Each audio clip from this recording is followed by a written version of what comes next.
I'm marooned on this vessel.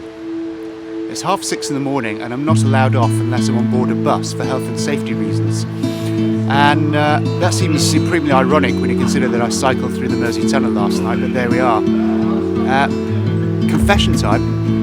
I've never been to Ireland or the Republic of Ireland. This is going to be my first ever voyage to this land, and how exciting!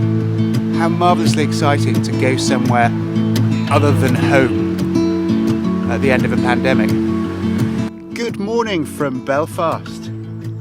My first time here, and really incredibly excited, as you can probably tell. And when you next see me in Belfast in 24 days time, I suspect that I'm just going to be a burnt out, hollowed husk, absolutely exhausted and eager to get on board a ferry. But let's bottle that enthusiasm while I've got it. We're about 10 miles from Belfast up here. You can just see the cranes of the Highland and Wolf shipyard. Right, England, listen up. These are the roads in Northern Ireland. If Northern Ireland can do it, so can we.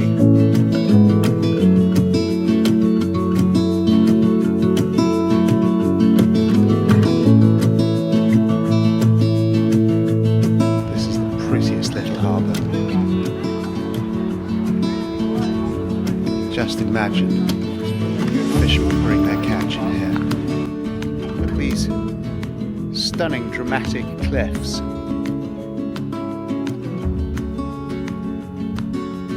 Framing in front of me an azure blue sea. This is Tor Head, which I believe is the most northwesterly corner of the entire island. As we turn here, you can see beautiful sands below. First Celtic cross of a holiday. No doubt there'll be many more to come. I document them all actually.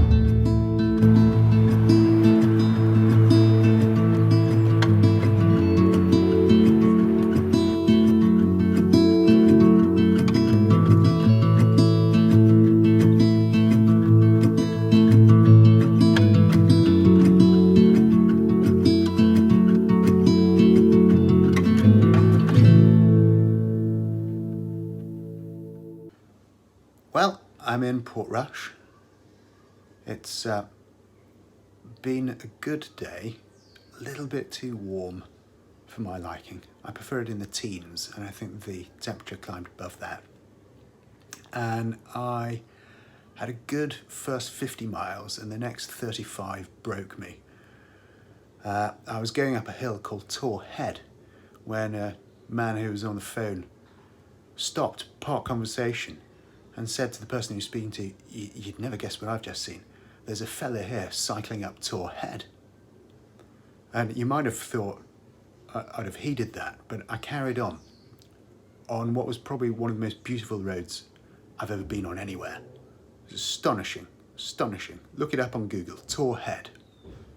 Anyway, for 10 miles I didn't see another cyclist, which was another clue that maybe I should have found an easier route.